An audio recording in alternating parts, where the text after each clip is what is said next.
Good morning, everyone. Today we are going to start next chapter, that is a relational model. So first we will see introduction of this chapter. A relational model was proposed by E.F. Codd. In relational model, data and relationship are represented by collection of interrelated tables. We have already seen this part, how we can relate table using primary key and foreign key. We can make the relationship between two tables. So here data and relationships are represented by collection of interrelated tables. Each table is a group of column and rows, where column represents attribute of an entity and rows represent records. The relational model represents the database as a collection of relations. In previous lecture also I told that here we are using a relation word for tables. So here in relational model, we are representing database as a collection of relations, means collection of tables. A relation is nothing but table of values. Every row in the table represents a collection of related data values. Every row, if there are 10 rows, so each and every row will represent the collection of related data values. First column will be only roll numbers. So in every row, first column is the roll number only. Second is the name. Third is the address. So related data values will be there in each and every row. These rows in the table denote a real world entity relationship. These rows in the table denote the real world entity, means your tables actual. For example, student. So student is the real world entity. It has an existence. And how these entities are going to relate with the other table, that relationship also shown here.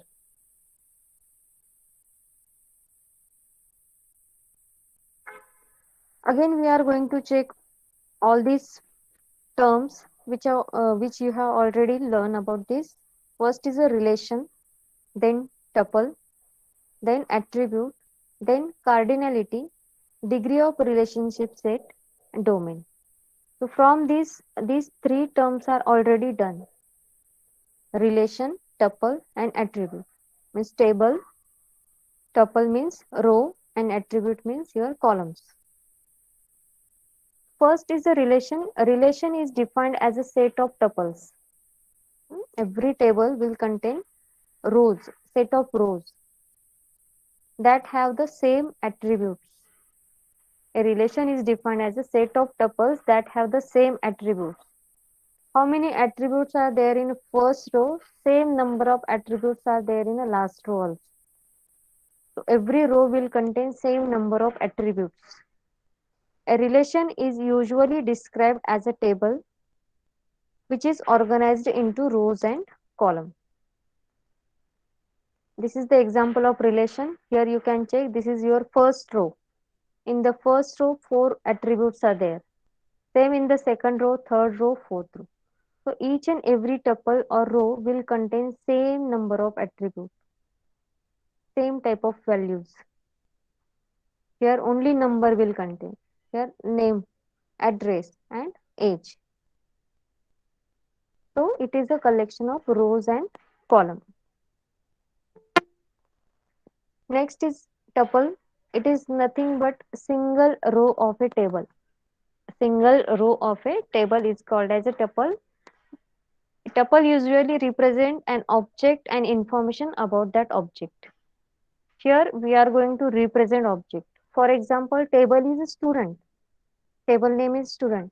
So actual student data we are going to represent into that particular row. So that there we are going to represent the object. Actual student name is there, means that is the object of that student table. And complete information about that object are going to represent in that row. So here this is the example of tuples. Here you can see arrows are shown here to represent the tuples. So each and every row is called as a tuple.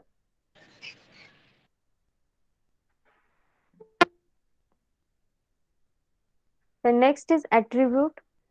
Each column in a table is called as a attribute. Attributes are properties which define in a relation. For example, student roll number, name. These are the attributes which are mentioned here. This is your table or relation. In this relation, this roll number, name, address, and age. These are the attributes or columns. So columns of your relation or table is called as a attribute, also called as a properties. Next, we will see cardinality. How to get the cardinality of particular table. Total number of rows present in the table. It is called as a cardinality. How many rows are there in your table? That is your cardinality. For example, this is the table. How many rows are here? First, second, third, fourth. Total four rows are there in your table. So cardinality of this table is equal to 4. Clear this cardinality? This one is new for you. Then degree of relationship set. How we will calculate the degree of relationship set? The total number of attributes in a relation is called as a degree of the relation. Cardinality, total number of rows. Degree of relationship set means number of attributes, total number of attributes. So here in this table, 1, 2, 3, 4. 4 attributes are there. So degree of this relation is 4. Degree of this particular table is 4. Now next is domain. So every attribute has some predefined values and scope, which is known as an attribute domain. Means which type of value we can enter into that particular attribute or particular column. That is called as an attribute domain, which is acceptable. That is called as an attribute domain. Only that value we can insert. For example, in roll number, we cannot insert name. What is the domain? Number. So we will give range also. So for example, your roll number is starting from 64012 to 6480. This is your range. So you can set domain, attribute domain. These are the values. From these values, you can enter any value. That is the attribute domain. What type of value we can insert into that attribute? A domain describes a set of possible values for a given attribute and can be considered a constraint on the value of the attribute. So it is a constraint. We are restricting person to enter the value which is not related with that attribute. Only related values we have to insert. So here we are restricting. For example, the character string ABC, for instance, is not the integer domain, but the integer value is 1, 2, 3. So where we have to insert integer value, there we will write integer numbers. Where you have to insert characters, there you will write characters. So that is the domain. So in the integer domain, you will write integer value. In the character domain, you will write character value. Another example of domain describes the possible values for the field coin face. So we will write this constraint. We will write this constraint for this coin face field. We have to insert only these type of values, heads and tails. Only these type of values acceptable for this field. That constraint we have written here. So the field coin face will not accept input values like 0, 1 or HT. These two are also related to head and tails only. But what type of value we need? Heads, tails, complete word is there. If these types of values are required, then we cannot insert their short forms or any other number. So this is about domain. Understood this part? Attribute domain. Yes, understood this? Yes, ma'am. Now next we will see keys. Keys used in database management system.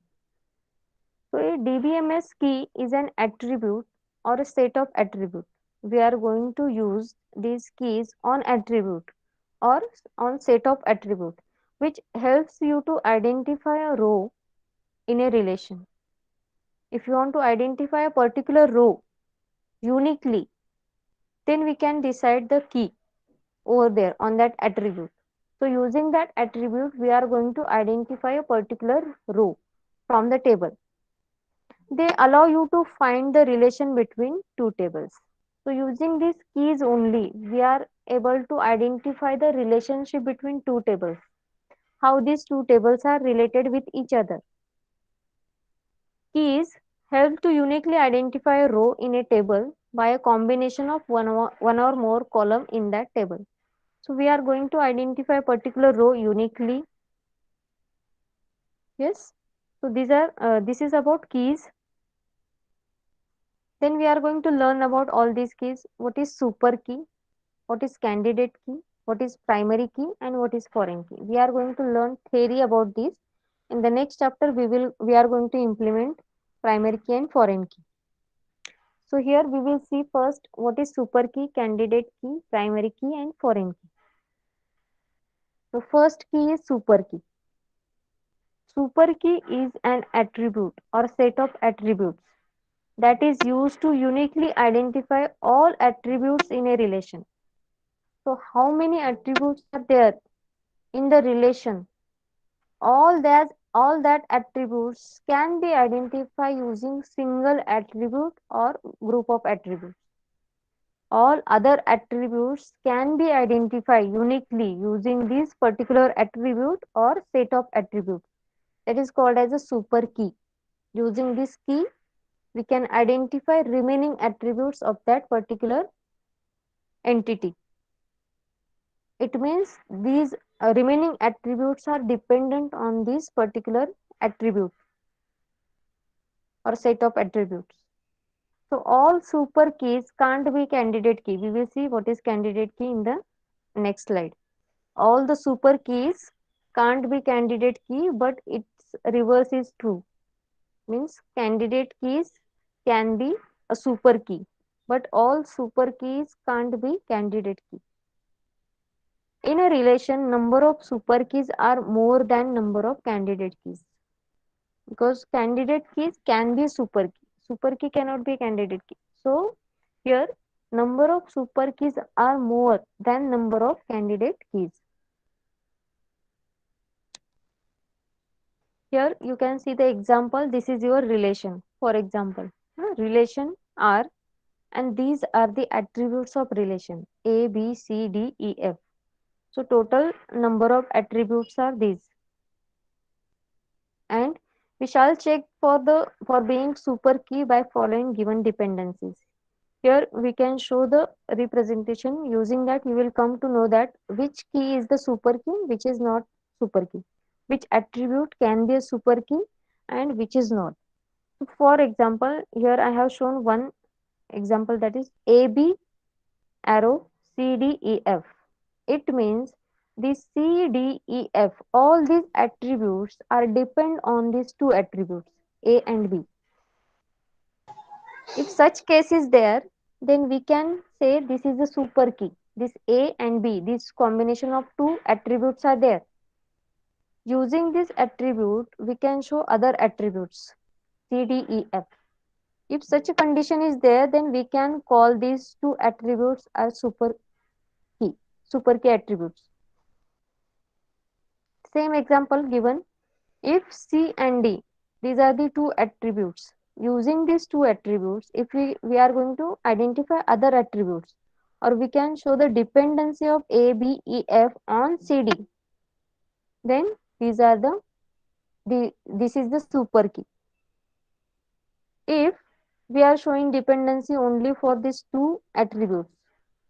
If we are using C and B as a super key, and only two attributes are depend on this CB, D and F, and remaining attributes are there. These attributes are not depend on this CB, means it is not super key.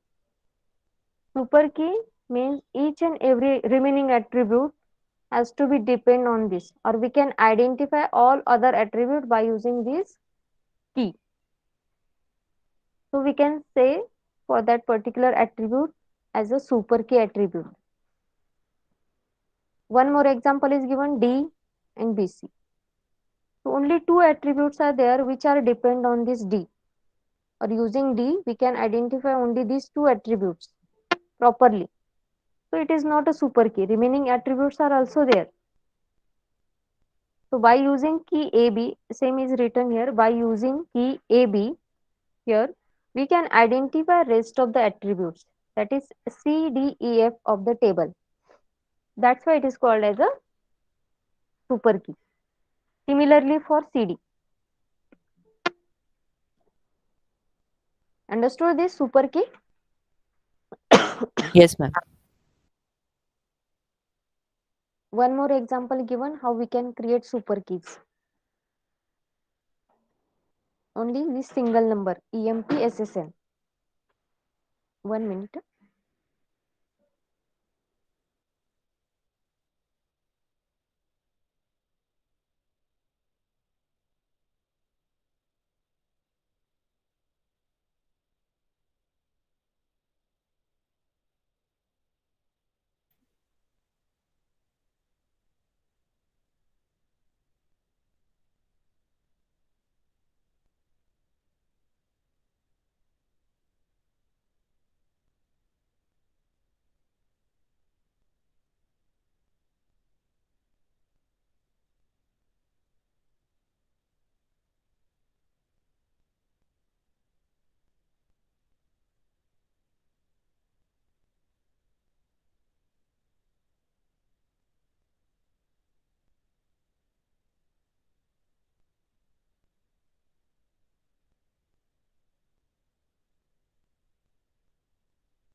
Sorry for disturbance. Here we will see the example of super key, EMP SSN. It is the number, using this number we can identify the employee number as well as employee name also. This is a unique number, using this number we can identify employee number also, employee name also. So both these are depend on this number. Then only EMP number, this is also unique number. So using this number we can identify EMP SSN number as well as EMP name. So if there are such cases, then we can call that particular attribute as a super key attribute. Then combination of other attributes, EMP SSN and EMP number. If we combine these two attributes, we can identify EMP name, or we can say that EMP name is depend on these two attributes. So these two attributes are called as super key. Same, using EMP SSN and EMP name, we can identify EMP number. Or here we have given all the attributes together, EMP SSN, EMP number, EMP name. All these together also can be called as a super key. Or last is EMP number and EMP name. By using these two attributes, we can identify EMP SSN number. So if such a condition is there, we can say that attribute as a super key attribute. Clear super key attribute? Yes, ma'am. Yes, ma'am. Now next key is candidate key. The minimal set of attribute which can uniquely identify a tuple is known as a candidate key. For example, student number in student relation. So minimal set of attributes that are used for identifying rows uniquely, that is called as a candidate key. As we know that primary key is a minimal super key. So there is one or only one primary key in any relation. Here, if we think about primary key, for particular table, only one primary key should be there. But there are more than one candidate key can take place. In the table, only one primary key is available, but more than one keys are there, which are used to identify particular rows uniquely. Then we can say that candidate key. Say to that key is attribute candidate key. The candidate key can be simple, having only one attribute, or composite as well. Composite means more than one attribute. In any key, if there are more than one attribute, then we can call them as a composite key also. For example, student number, course number. This student number is unique, or it is a primary key, plus this course number is also primary key in some table. Here we are combining these two and making them as a composite key. Okay. So if we are combining more than one attribute together, then we can say them as a composite key. Candidate key's attribute can contain null value. This is not possible in primary key. There is a difference between primary key and candidate key. If both are using for unique identification, but in primary key, we cannot accept null value. Candidate key attribute can contain null value. This is the difference between primary key and candidate key. Here example of candidate key, EMP SSN and EMP number separately. These two are candidate key. Already we have mentioned these two in the super key. But minimal set of attributes which are used to identify rows uniquely, that is called as a candidate key. So we can take minimal set of attributes which are used for unique identification. So this is about candidate key. What is difference between super key and candidate key? All candidate keys are super key. How many candidate keys are there? That can be a super key. This is because candidate keys are chosen out of the super keys only. It's from the super keys, selection of super keys only, we are going to choose any one as a candidate key. So here, this is the first difference, super key and candidate key. Then candidate key is a super key, but vice versa is not true. This is the main difference between super key and candidate. Apart from this, you can write the definition part in the difference. Plus, you can show the example about super key and candidate key. Next, key is primary key. A primary key is selected from a set of candidate keys. Candidate keys are there. From that set, we can select the primary key. Only difference between primary key should not contain any null value. So here, from this table, we can say that either this EMP SSN or EMP number can be chosen as a primary key for this table. So this particular column will not contain any duplicate value, or it should not contain any null values. So this is primary key. Rules for defining primary key. Two rows can't have the same primary key value. These are the two rows. It should not have same type of values, same value. This 98 means here should be different value. It should not contain same number here, because primary key is used to identify each row uniquely. So using that attribute only, we are going to identify the row uniquely. So two rows can't have the same primary key value. It must for every row to have a primary key value. Every row will contain some value that is unique. Then primary key field cannot be null. The value in the primary key column can never be modified or updated if any foreign key refers to that primary key.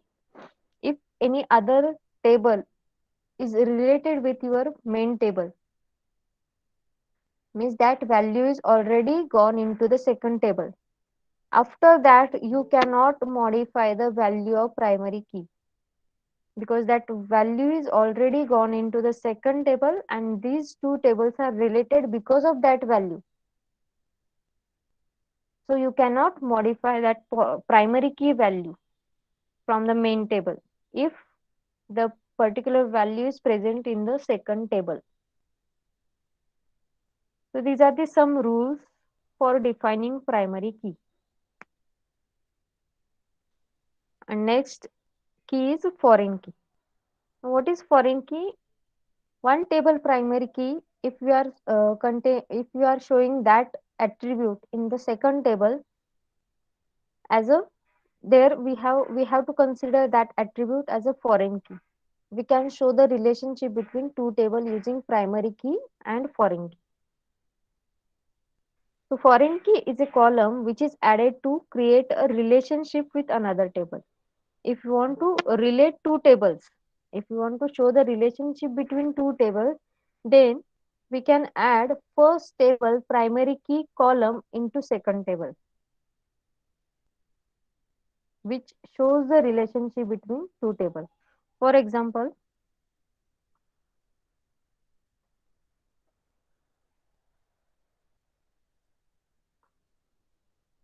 if two tables are there,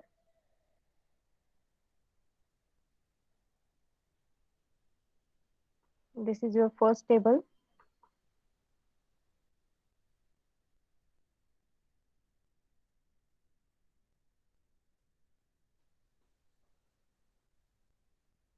student. This is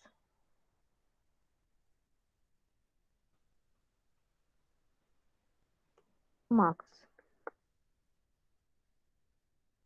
Student table will contain fields like student ID or roll number, then name, then address.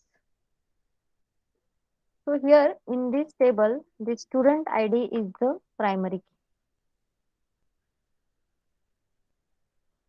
Student ID is the primary key. Now we have one more table, marks. Here mark ID. For unique identification, this table also contain one primary key. So mark ID is the primary key. Then we will write subjects here. Subject marks. Subject 1 marks, subject 2 marks, and subject 3, for example. Only 3 subjects are there. So this table also contain one mark ID, subject, subject 2, subject 3. Now here subjects are mentioned, marks are mentioned, but who's these marks? That is not mentioned here. So some student will be there, that student has got these marks. Who is that student? How we are going to represent that part? So here we can show the relationship between these two tables. For example, this particular student, roll number is 1, name is there, address is there. For this student, what are the marks of particular subject? And that are mentioned here. But using only this type of value, you will not get anything. Student, roll number 1, Ramesh, and address is Pune.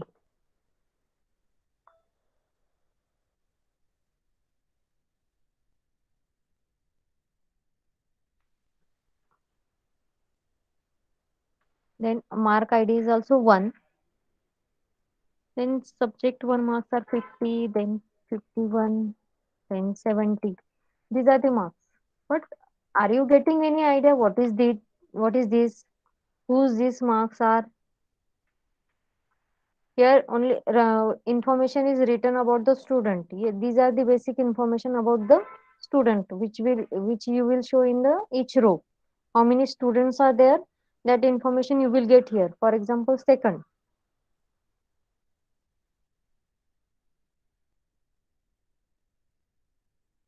So each and every detail, basic detail about that student will contain into this table. Now this is the second table. Here we are going to represent the marks.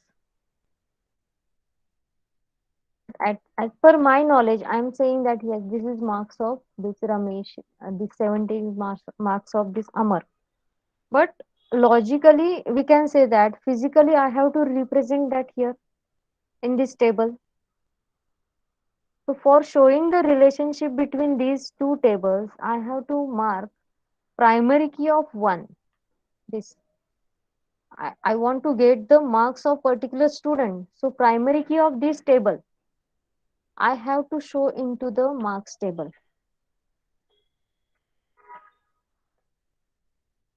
So using this,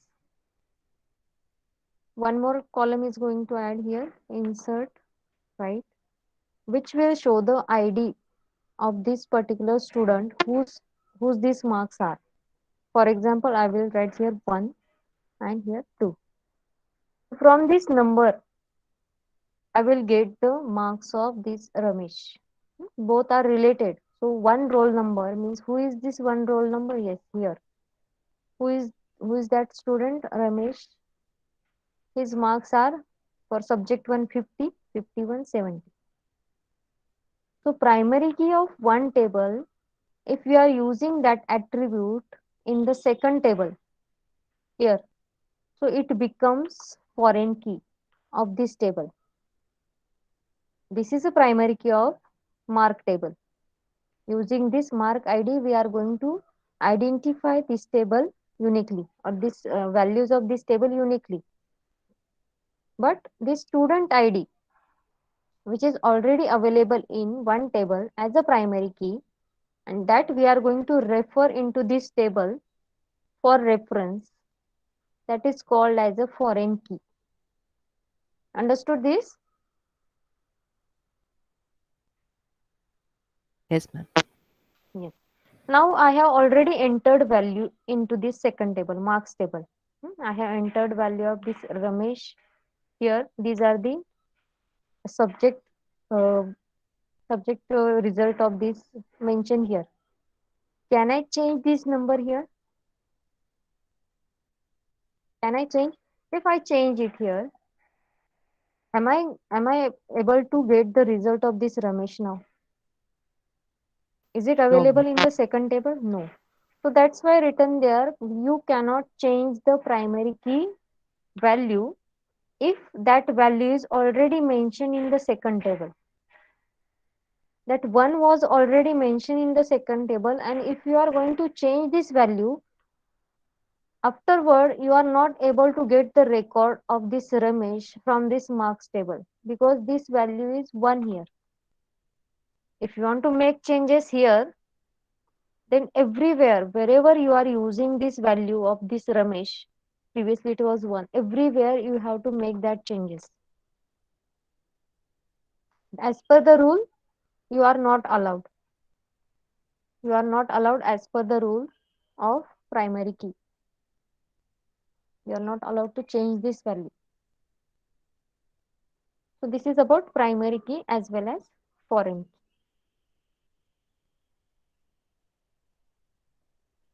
So here foreign key is a column which is added to create a relationship with another table. Foreign keys are the column of the table that points to the primary key of another table, and they act as a cross reference between tables. That's why it is also called as a reference key. This foreign key is also called as a reference key. We are going to create a reference of one table into another table. Example we have already seen also. This is department code. Department name is here. 1, 2, science and English department is there. So this is a teacher table. Teacher table and teacher name is here. So particular this teacher who is working in which department, that number is mentioned here. So here is a primary key, and in second table we are using the same attribute. So that becomes here foreign key. Now next is a composite key. I have already told that if we are combining more than one key in any type, super key, candidate key, primary key, if we are combining more than one key, then that key is called as a composite key. A key that has more than one attribute is known as a composite key. It is also known as a compound key. This composite key also known as a compound key. Any key such as super key, primary key, candidate key can be called as a composite key if it has a more than one attribute. Composite key means more than one attribute. Any key we can call as a composite key if that key is containing more than one attribute. That is actually primary key, but it is containing more than one attribute, then we can say that is a composite key also because of number of attributes. So this is about composite key. So here customer ID, order ID, product code. One more ID is also there. So three numbers are there. So here you can check these two numbers are repeated. So we cannot call this number or this attribute as a primary key attribute. This order ID is also repeated. This is also we are not able to say primary key attribute. This customer ID is primary key. But if we are combining these three attributes together, these values are not going to repeat in another table. So that time we can say this is as a composite key. Combining more than one attribute, we can say them as a composite key. But we have to check the combination also. Anywhere that value should not repeat. This value repeated in this particular column only. But if there are more than one key, using that key we are going to uniquely identify particular row, then we have to check that three column values in all the rows, whether all values are going to repeat. Here there is a difference between the rows, so we cannot say that all values are not unique. All are unique row wise because of this particular primary key attribute. Explanation given here. None of these columns alone can play a role of key in this table. Alone, none of this column can play a role. Column customer ID alone cannot become a key as the same customer can place multiple orders. So the same customer can have multiple entries. So here they have not given example of any primary key and foreign key here because same customer, this C01, this customer can place more than one order. So again you will get the repeated number here. C01, different order will be there, different product code will be there, but customer ID is same here. So that time column customer ID alone cannot become a key as the same customer can place multiple orders. Then column order ID alone cannot be a primary key as the same order can contain the order of multiple products. In the single order number, for example, this 001 or this 123 123, same order ID is there and we are calling for a multiple product. We are asking for a multiple product using the same order. Under same order, we have buy multiple products. That time we are not saying that this order ID is a primary key. Then column product code. This attribute cannot be a primary key attribute as more than one customer can place order for the same product. Same product can be ordered by more than one customer. That's why we cannot say that this product code is the primary code in this particular table. Then column product count alone cannot be a primary key because two orders can be placed for the same product count. So this last column also contains same type of value. Again, suppose C01 has ordered 23 products. Same number can be ordered by any other customer. So this column is also not there. We are using for a primary key. If such a case is available there, means single column cannot be a primary key. If such case is available there, that time we can form multiple composite key. That time we can combine multiple attributes together to make them unique, and that key is called as a composite key. So here, based on this, it is safe to assume that the key should be having more than one attribute. So in the above table, in the previous table, we have seen already table attributes. From that table, customer ID and product code. Here we can use these two columns to form a key. And because of these two attributes, more than one attribute is here. Because of this number, we can say that this is a composite key. Clear? Composite key. Yes, ma'am. Now next key is alternate key.